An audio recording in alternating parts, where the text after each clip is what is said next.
Hey, good evening, guys. You've made it through your first full week of music appreciation online. I'm coming to you tonight from my house and from one of the few areas in my house where I can shut the doors and my children can't get in here. You can probably hear my wife screaming at my daughter on the stairs right now.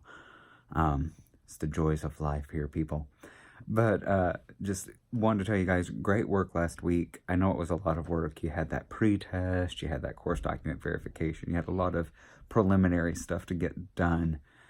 So I appreciate you doing that. The pre-test, I expected you to fail it. That was the point. You should have done poorly on it. If you did well, that's great. But if you did poorly on it, don't panic. It's not going to be a failure on your grade or anything like that. You will get extra credit for those. And then the course document verification, just to make sure that you read those course documents. And I hope you did the introductory post and all of that. This week, not only will we be in chapter 2 of This Is Your Brain on Music, but we will also be taking our first quiz. And I kind of wanted to talk to you about the workload each week, because I get a lot of feedback from students that are like, wow, this was a lot of work. And the purpose behind the amount of work I assign is because I have to make sure that the class that you're taking is worth the credit hours you receive, okay? So you're taking a completely online class, which means you are never in my presence, ever. So even though I post lecture videos and things like that, I have no way of guaranteeing that you guys are watching those. So the content I give you is in an effort to make sure that you're spending the time on the course material like you're supposed to. So that's why there is so much work. The pods, I know, can be a little bit hard. Some of the questions are a little bit hard. It's just to help you have some critical thinking skills. So, just do what I ask you to do on them. Don't make it harder than it has to be. As long as your answers are well thought out, thorough, and you are starting to use the terminology that you're learning in class. Like this past week, you learned about rhythm. This week we're on to element 2. So I'm not going to tell you what element 2 is. But if you will just start using those elements and those terms fluently, that really always makes your papers look really good. And another thing on the pods, people complain about, why do I need to know who writes the songs and all that?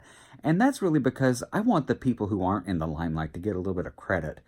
A lot of the songs we hear on the radio are not written by the people who are performing them. And I just want you guys to realize how it takes a village, to make a hit pop song especially. It takes a village. So, I just want to make sure that you're aware of how many people go into making albums today. In addition to that, every week when we do the discussions, I generally have you watch a couple of TED Talks. Here's why. The face-to-face class that I have is a hybrid class, so it only meets on Mondays and Wednesdays. I can't speak, Mondays and Wednesdays. So Fridays, they don't meet with me. They have to do an online component. So that's a day that they don't have lecture. So I have to make up that lecture time. So that's why there are 2 TED Talks every week. And I pick TED Talks that I think are really interesting. Sometimes they contradict each other. Sometimes they go against what you may think, and that's fine. There's a whole lot of people in this world and a whole lot of different opinions. So that's why I pick them. So you can start to formulate your own opinions. So when you do those discussion forums, just realize that, this is a safe space for you to have your thoughts and to think critically about what you're hearing. One last comment before I let you go tonight, because I don't want this video to be too terribly long. This Is Your Brain on Music is a hard book to read. I know it's a hard book to read. I've read it several times now. I still don't get it. My dog's barking downstairs. I still don't get it. I don't know all the parts of the brain, nor do I completely understand, all of the ways that the brain processes vast amounts of information and all of that. But that's not the point. The point of the book is to get you to realize that there is a whole lot more involved than just listening and hearing and liking and disliking. That there are all of these different elements that have to be at play. And that's why a song that you may hate, the person next to you loves, or why a certain instrument makes you feel a certain way or whatever it may be, there's a lot to it. So that's why I picked this book. And I actually found it on a list of, it was a Rolling Stone list of I think it was 50 books that every music lover should read. And that one just really caught my eye. Some of them were some biographies that I thought were questionable, but you know, oh well. This was the only one that kind of worked like a textbook. So please try to enjoy it. I know it's hard information. And when I ask specific questions about something out of the book, I put the page number on there so that you can go back and reread it. You know, I want you just to do well. Remember, quizzes are always take them as many times as you need to. Okay? The bad thing is that those essay questions, you know, you have to wait for me to grade them. But if you do what I tell you to do, you'll probably do well on those essay questions as well. But the multiple choice are there to take repeatedly as many times as you need to.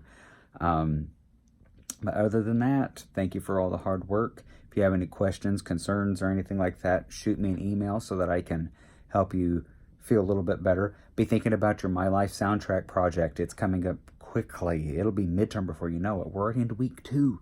So, you know, there's just like a month and a half left before that project is due. I know that sounds like a lot of time, but it's really not. And then be thinking about the concerts. Be looking on websites. St. Louis Symphony, generally every fall, they do a really interesting concert series where they will have a major motion picture come in, and instead of the film score being there, they play the film score. I think last year they did one of the Harry Potters, or maybe it was Jurassic Park. I can't remember, but it's a really great experience. It costs a little bit of money, but there are student rates for tickets, so it's not terribly expensive, and you get to spend the day in St. Louis.